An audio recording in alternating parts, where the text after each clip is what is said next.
Student, जैसा कि आप सभी को पता है कि कल हमारा हिंदी का बोर्ड एग्ज़ाम है, तो ऐसे में आज मैं आपको बताने जा रहा हूँ कि आप अपने पेपर को कहाँ से स्टार्ट करेंगे।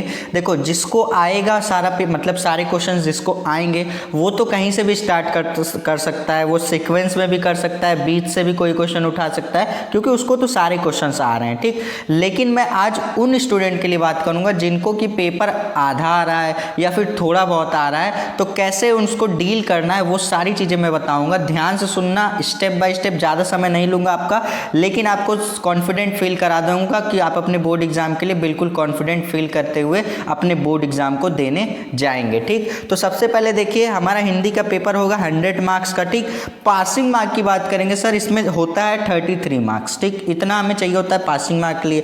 अब हमारा ये जो पेपर है हमारे 2 सेक्शन में बटा होता है, यानी कि 2 खंड में बटा होता है सर। पहला होता है खंड का और दूसरा होता है खंड खा। अब यहाँ पर हम लोग बात करेंगे सर कि पहले तो हमारे पास क्वेश्चन दिए जाते हैं ऑप्शनल क्वेश्चन, जो कि 5 आपके गद्यांश से दिए जाते हैं, 5 आपके पद्यांश से दिए जाते हैं। ये भी क्लियर है सर। तो टोटल हमारे पास 10 नंबर के तो ऑप्शनल क्वेश्चन ही बन जाते हैं। अब देखो, जिसको आ रहा है ऑप्शनल क्वेश्चन 10 मतलब 10 दिया जाएगा, 10 में से आपको कुछ नहीं तो 2-3 तो ऐसे होंगे जो आपको आते रहेंगे, आपने कहीं ना कहीं पढ़ा होगा, तो आपको उसके आंसर पता होंगे। लेकिन बाकी के जो 5-6 बच रहे हैं उनका क्या, तो देखो, जिसको भी डाउट है कि ये क्वेश्चन ऐसा नहीं हो सकता, मतलब ये क्वेश्चन में आंसर ये भी हो सकता है, ये भी हो सकता है, तो जो डाउट वाले क्वेश्चन है उसको बचा करके रखो, बाद में हम उसको डील करेंगे। लेकिन पहले पेपर जो हमारे पास होता है, देखो मैंने पेपर भी अभी बताया था, तो सबसे पहले उन सारे क्वेश्चंस को करना जिसमें आप एकदम 100% कॉन्फिडेंट हो कि हाँ ये क्वेश्चन आपके गलत नहीं होंगे। ठीक,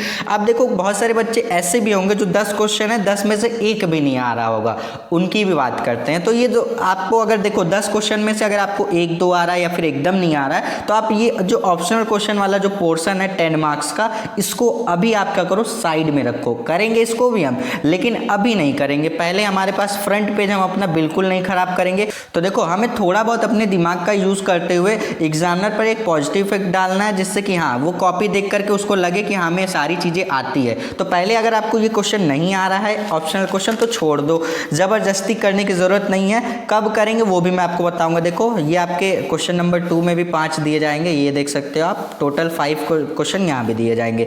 अब हमारे पास आता है सर गद्यांश का पोर्शन। ठीक, अब देखो, अगर आपके पास ये भी टॉपिक आपका नहीं क्लियर है, मैं आपको बता रहा हूँ, अगर आप एग्जाम के 2 घंटे बाद भी, मतलब 2 घंटे पहले भी ये वीडियो देख रहे हो ना, तो आपके पास 2 घंटे है यार, लगा दो। ठीक है, नहीं मैटर करता कि आपने साल भर पढ़ाई की है या नहीं की है, अगर आपके पास 2 घंटे बच रहे हैं तो उसको भी यूज करो। जिसने पढ़ा है वो तो कॉन्फिडेंट फील करे, भैया आएगा वही जो उसने पढ़ा है। लेकिन जिसने नहीं पढ़ा है, जिसको अंदर से बिल्कुल भी कॉन्फिडेंस आ ही नहीं रहा है, उसके लिए मैं बता रहा हूँ, 2 घंटे भी बच रहे हैं ना, बोर्ड एग्जाम के पहले भी 2 घंटे हैं आपके पास, तो आप पढ़िए, उसको आराम से पढ़िए। मैं आपको बता दूं, ये आपके गद्यांश का पोर्शन 10 मार्क्स का होता है, ये मजाक नहीं है, आपके बोर्ड एग्जाम में पूछा जाता है। तो इसके लिए मैंने आप सभी के लिए अभी रिसेंट में एक मस्त वीडियो बनाई हुई थी, जिसमें मैंने आपको बताया था कि आपके बोर्ड एग्जाम के लिए कौन सा गद्यांश आप सभी के लिए इंपॉर्टेंट है। ठीक, तो वो वीडियो जाकर के देखो, आप वीडियो वाले सेक्शन में आपको मिल जाएगा। तो देखो, यहाँ पर आपको एक पैसेज दिया जाएगा, इस पैसेज से रिलेटेड आपको कुछ क्वेश्चंस दिए जाएंगे। अब इस पैसेज से रिलेटेड जितने भी क्वेश्चन दिए जाएंगे, कहीं ना कहीं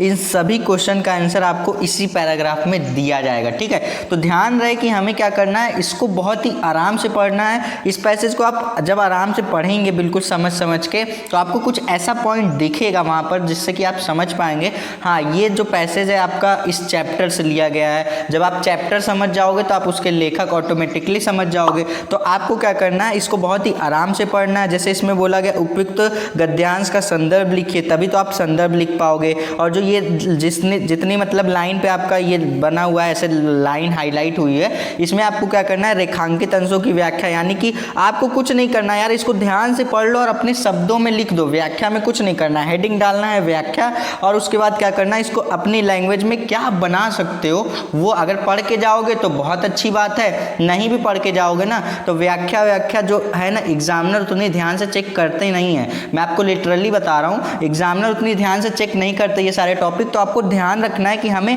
क्वेश्चंस ये सारे तो छोड़ के आने ही नहीं है, ठीक। तो यहाँ से आपके 5 क्वेश्चन दिए जाते हैं, तो मिनिमम आपको टारगेट बना के चलना है कि 2-3 क्वेश्चन तो कर ही दूंगा, कैसे भी करके 2-3 क्वेश्चन कर दूंगा। और पढ़ के गए हो, अगर पढ़ा हुआ आ रहा है, थोड़ा बहुत भूल गए तो फिर भी बना करके आना। मैं आपको बता दूं, क्वेश्चन छोड़ के आओगे तो आपको मार्क्स नहीं मिलेंगे, ठीक। अगर मैं ही आपसे कहूं कि यहाँ पर आपके पास ये एक कॉपी है बोर्ड एग्जाम की, ठीक। अब ये आपके पास एक सादा पेज है, इस पे आप कभी नंबर दोगे?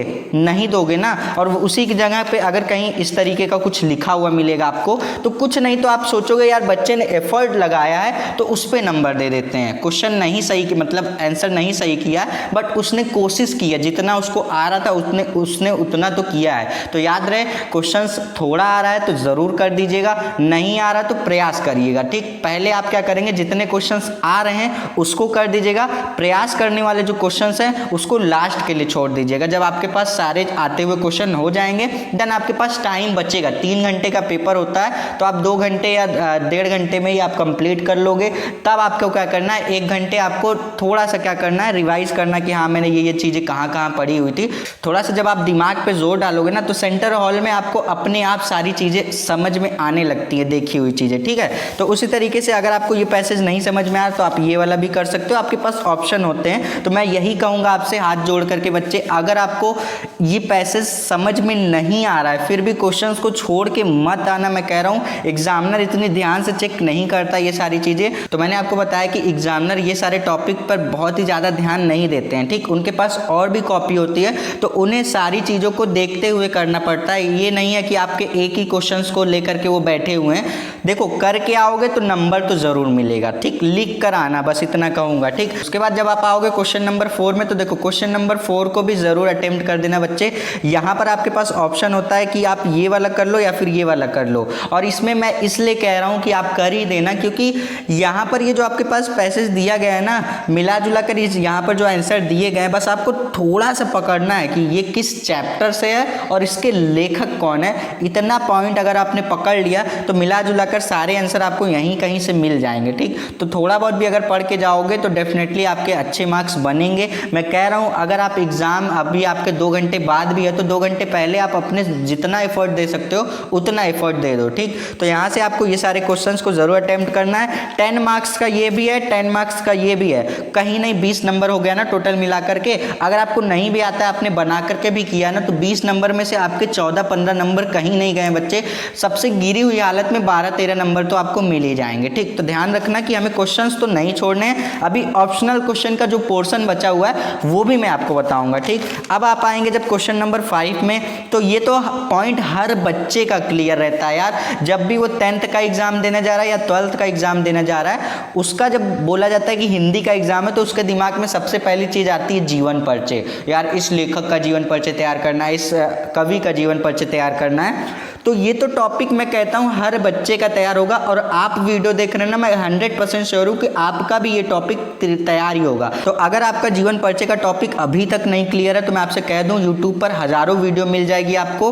मिला जुला कर आप गद्यांश से 2-3 आप तैयार कर लो और पद्यांश से 2-3 तैयार कर लो, तो आपके डेफिनेटली अच्छे मार्क्स बन ही जाएंगे, ठीक है। तो आप क्या करोगे, 3 आपने गद्यांश से और 3 आपने पद्यांश से तैयार कर लिया तो मोर देन इनफ है बच्चे। 1 घंटे में मतलब आपने 3 तैयार किया पद्यांश से, 10-10 मिनट में, आधी घंटे से ये हो गया, आधी घंटे में ये हो गया, 1 घंटे में आपने 10 नंबर अपने स्कोर कर लिए। एग्जाम हॉल में अब जाने से पहले आप क्या करोगे, कॉन्फिडेंस फील करोगे, ठीक। उसके बाद आप क्या करोगे, कहानी में भी बच्चे ये सब ऐसे टॉपिक है ना, मैं आपको बता दूं 100% पूछे जाते हैं, इसमें कोई डाउट ही नहीं है कि पूछा जाएगा कि नहीं पूछा जाएगा। अब मैं आपको बता दूं, बहादुर और पंचलाइट ये 2 कहानी पढ़ के जाओ, इसके अलावा कोई और कहानी पढ़ने की जरूरत बिल्कुल भी नहीं है, ठीक। पंचलाइट बहादुर पढ़ लिए, आपको क्या करना है, किसी एक को ही लिखना है। अधिकतम शब्द सीमा 80 वर्ड होती है। मैंने अभी रिसेंट में वीडियो अपलोड की की है जिसमें मैंने आपको बताया है कि आप अपने बोर्ड एग्जाम में इन सभी टॉपिक को कैसे लिखेंगे। ठीक, आप वो वीडियो जा करके देख लेना।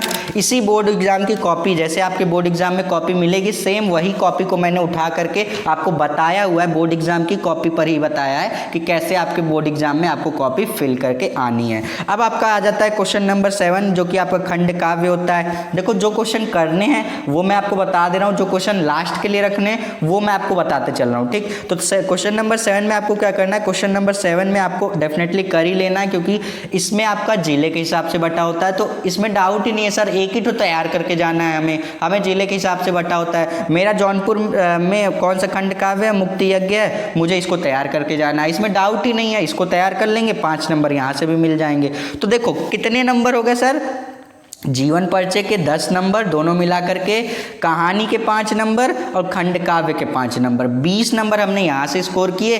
20 नंबर अभी पिछले हम लोग सेक्शन में गद्यांश और पद्यांश जो दे रखे थे उसमें से कुछ नहीं तो हमने 15 नंबर स्कोर किया। कितने हो गए, 20 और 15 हमारे पास 35 नंबर हो गए। अब हम बिल्कुल सेफ जोन में हैं सर, अब हम बिल्कुल सेफ जोन में हैं, एग्जामिनर अब हमें फेल नहीं कर सकता। अब हम क्या करेंगे, एकदम रिलैक्स माइंड से पेपर के सारे क्वेश्चंस को अटेम्प्ट करते जाएंगे। आ रहा है फिर भी कर दो, नहीं आ रहा है फिर भी कर दो, करो यार, कॉपी भरने से नंबर मिलेगा। शादी छोड़ के आओगे तो कभी जिंदगी में आपको एग्जामिनर नंबर नहीं देगा। ठीक, तो यहाँ से आपको ये बात आप याद रखिएगा। सेक्शन बी में जब आप आएंगे तो यहाँ पे आपको संस्कृत के गद्यांश दिए जाएंगे। इसको मुझे जहाँ तक लगता है अगर आपकी तैयारी नहीं है तो आप इसको बिल्कुल भी टच ही नहीं कर पाओगे, मैं आपको बता दे रहा हूँ। तो इसको आप बाद के लिए छोड़ दो। अभी आपने 35 नंबर स्कोर कर लिया, आप बिल्कुल सेफ जोन में, आपको एग्जामिनर फेल नहीं करेगा। 33 नंबर चाहिए होता है, हमने 35 नंबर स्कोर कर लिया तो एग्जामिनर हमें फेल नहीं करेगा। ठीक, तो इसको आप छोड़ दीजिए, आप लास्ट में देखिएगा इसको। उसके बाद आप आइए यहाँ पे 2-2 नंबर वाले क्वेश्चन नंबर 9 में आएंगे, आपको मुहावरा मिलेगा। मुहावरा 2 नंबर का होगा, एक आप इसको एक तो कर ही सकते हैं। इतना तो बेसिक चीज़ है ना, आपने 12th में भले पढ़ाई ना की हो सकता है आपने 10th में बहुत अच्छे से पढ़ाई की हो, लेकिन किसी कारणवश आपने 12th में पढ़ाई ना कर पाई हो, तो जो आपने 10th की चीज़ें पढ़ी है ना वही सारी चीज़ें इसमें पूछी जाती है। मुहावरे में क्या, मुहावरे का अर्थ ही तो हमें बताना, अर्थ बताइए, वाक्य में प्रयोग कर दीजिए। इतना हो गया, संधि विच्छेद हटा दीजिए, विभक्ति वचन हटा दीजिए।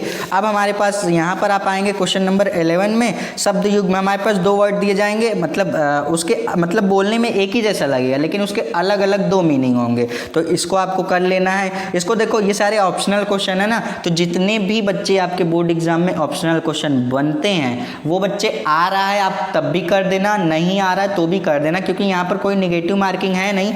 अगर बहुत अच्छा लक हुआ सर, हमने जो तुक्का मारा वही सही हो सकता है ना, छोड़ के आओगे तब तो कोई चांस ही नहीं है यार। जब आप कोशिश करोगे तभी तो आपका लक साथ देगा, जब आप कोशिश ही नहीं करोगे तो लक क्या घंटा साथ देगा। तो ध्यान रखिएगा कि आपको जितने भी ऑप्शनल क्वेश्चन है सब पे नहीं भी आ रहा तो तुक्का तो सब पे मार के आना है, करना सब है, भले तुक्का मार के करें। ठीक, तो यहाँ पर ये 2 क्वेश्चन है आपके, नहीं आ रहा तो आपने तुक्का मार दिया, 2 में से कहीं नहीं तो आपका एक तो सही हो सकता है, और बहुत अच्छा लक हुआ तो दोनों भी सही हो सकता है। ठीक है, तो नंबर तो उसके भी जुड़ेंगे भले आपने तुक्का ही मारा हो। तो यहाँ से आपके पास ये हो गया। अब यहाँ पर बोला गया निम्नलिखित शब्दों में से किसी एक शब्द के 2 अर्थ बताइए, ये आपको बता देना है। ठीक, ये जो छोटे छोटे नंबर आप स्कोर कर रहे हो ना सर, 2 नंबर 3 नंबर 4 नंबर, इसको हल्के में थोड़ी लेना है। ये सारे नंबर जब आप ऐड करोगे ना, एट द एंड जब आप ये सारे नंबर को ऐड करोगे, अभी आपने बड़े बड़े क्वेश्चंस को अटेम्प्ट करके 35 नंबर जब स्कोर कर लिया, उसके बाद 2-2 नंबर एक नंबर को जब ऐड करोगे तो ये 50 पार हो जाएगा। तो ध्यान रहे, 50 पार जब हो गया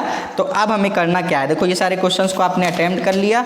अब मैं आपको बता दूं, यहाँ पर आप आएंगे रस छंद अलंकार। रस छंद अलंकार पर देखो बहुत सारे बच्चों को डाउट रहता है, इसीलिए मैंने अभी रिसेंट में 1 शॉट वीडियो लाई थी जिसमें मैंने रस में कौन से रस इंपॉर्टेंट है, छंद में कौन सा इंपॉर्टेंट है, अलंकार में कौन सा इंपॉर्टेंट है, वो सारी चीज़ें मैंने बता रखी है। डिस्क्रिप्शन में भी लिंक दे रखा हूँ और यहाँ पर आपको लिंक मिल रहा होगा, इस पर आप क्लिक करेंगे तो आप रस छंद अलंकार वाली 1 शॉट वीडियो पर विजिट हो जाएंगे। तो इसको भी आपको करना है। देखो रस छंद अलंकार में आपको उदाहरण भी देना होता है, उसकी परिभाषा या फिर लक्षण कुछ भी पूछा जाता है, तो दोनों चीज़ें लिखोगे तब तो 2 नंबर मिलेगा।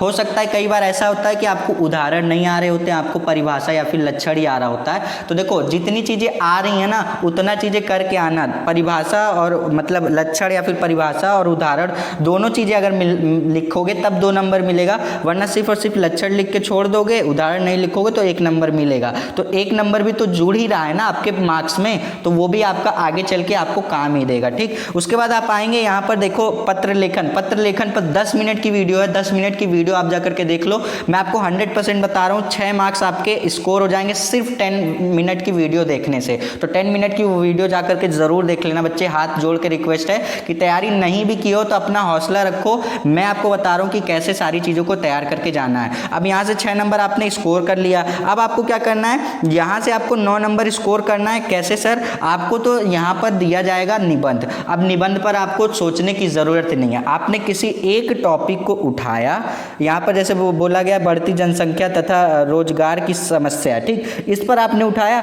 अपने लैंग्वेज में लिखो यार, अपने लैंग्वेज में जितनी चीज़ें आ रही हैं ना लिखते जाओ अपने लैंग्वेज में। नहीं सीख कर गए हो, नहीं वीडियो देख कर गए हो, नहीं आता लिखने, बस हेडिंग डालो, फर्रा लिखना शुरू कर दो। अभी 9 नंबर का क्वेश्चन है, कुछ नहीं तो एग्जामिनर आपको 5 नंबर देगा, 6 नंबर देगा, तो वो सब नंबर तो जुड़ेंगे ना आपके, तो वो सारे नंबर आपको बिल्कुल भी छोड़ करके नहीं आने। जहाँ पर आप अपना एफर्ट लगा सकते हो वहाँ बच्चे लगा देना, कोई दिक्कत की बात नहीं है। आप कॉपी सादी छोड़ कर आओगे तो एग्जामिनर चिढ़ेगा और आपको नंबर तो हर जगह से काटेगा। ठीक, तो ध्यान रहे कि आपको जितना आ रहा है चीज़ें कर देना, नहीं आ रहा तो थोड़ा सा एफर्ट जरूर लगाना। अब हमने जो स्टार्टिंग में ये जो ऑप्शनल क्वेश्चन मैंने आपको छुड़वाए हुए थे, इसमें आपको बता दूं 10 नंबर, देखो जितने आते हुए क्वेश्चन थे आपने सबको पहले पेज पे, दूसरे पेज पे, तीसरे, चौथे, पांचवें, छठवें, मान लो छठे 7वें पेज तक आपने क्या किया, जितने क्वेश्चन आ रहे थे उसको कर लिया। अब आपको क्या करना, आप बिल्कुल 40-50 नंबर आप स्कोर करके बहुत ही सेफ जोन में जा चुके हो। अब एग्जामिनर आपको फेल नहीं कर सकता।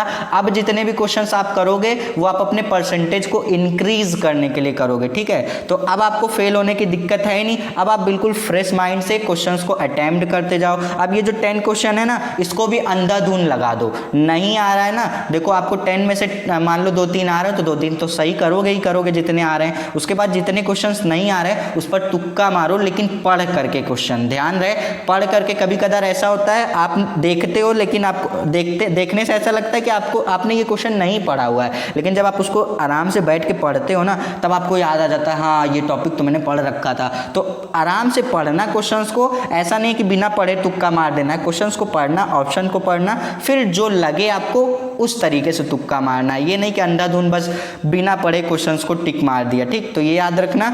अब ये 10 क्वेश्चंस आप अटेम्प्ट करोगे तो कहीं ना कहीं आपकी सबसे बुरी हालत में, मैं कह रहा हूँ कितना भी गंदा लक है आपका, तो 10 क्वेश्चन में से आपके 4 क्वेश्चन, 5 क्वेश्चन, 6 क्वेश्चन इसकी रेंज में आपके रहने वाले हैं। ठीक, तो मैं आपको बता दूं जितने भी क्वेश्चंस आ रहे हैं आपको, पहले आपको फ्रंट पेज पर, सेकंड, थर्ड, फोर्थ, इस तरीके से पेज, मतलब जितने क्वेश्चंस आ रहे हैं उतना कर लेना। उसके बाद आप बिल्कुल जब देखो सेफ जोन में आ चुके हो, 35 नंबर, 40 नंबर, 50 नंबर आपके स्कोर हो चुके हैं, तो बिल्कुल रिलैक्स माइंड से जितने क्वेश्चन है बच्चे सारे क्वेश्चंस को अटेम्प्ट करते रहो आराम से, जब तक आपका टाइम 3 घंटे नहीं हो जाता। 3 घंटे का पेपर है, हमें बैठ के आराम से 3 घंटे इज्जत देनी है पेपर को, इतना याद रखना। पेपर को आप इज्जत दोगे तो आगे चल के आपको ये इज्जत देगा ही देगा। ठीक, बहुत सारे बच्चे गलती ये करते हैं कि 3 घंटे का पेपर है, नहीं आ रहा, 2 ही घंटे 2.5 घंटे में करके उठ जाते हैं। 3 घंटे का पेपर है, जब तक एग्जाम हॉल का टीचर आपसे कॉपी लेने ना आ जाए तब तक उठना नहीं है। ठीक, जितने चीज़ें हैं सबको बार बार देखो ना, मैं कह रहा हूँ पेपर हो भी जा रहा है अगर 15-20 मिनट पहले, तो लेकर के बैठे रहो। कहीं ना कहीं आपको 10 मिनट बाद कुछ याद है, अरे यार मुझे ये भी लिख लेना चाहिए, मुझे ये भी लिख लेना चाहिए। तो 3 घंटे का पेपर है यार, ओवर स्मार्ट बनने की क्या ही ज़रूरत है। 3 घंटे का पेपर, आप 3 घंटे बैठ के उसको आराम से लिखो ना। एग्जामिनर कह रहा हूँ मैं, टीचर खुद आएगा आपसे कॉपी लेने, तो तब आप टीचर को कॉपी दे करके उठना। ठीक, सो आई होप कि आपको सारी चीज़ें समझ में आ गई होंगी। अब आपका पेपर है, मैं आप सभी को ऑल द बेस्ट कहता हूँ। पेपर में एकदम कॉन्फिडेंट फील करते हुए जाना, बहुत अच्छी तरीके से। कॉन्फिडेंट आपका बहुत ही मैटर करता है। जब आप लो कॉन्फिडेंस से जाते हो तो आपका पेपर खराब हो जाता है। ठीक, बस इतना याद रखना, मैंने जितनी भी चीज़ें पढ़ी हैं उसको मैं बहुत अच्छी तरीके से हैंडल करके आऊँगा। आई होप कि आपको सारी चीज़ें समझ में आ गई होंगी। अब मिलेंगे नेक्स्ट वीडियो में, तब तक के लिए पढ़ते रहिए। All the best.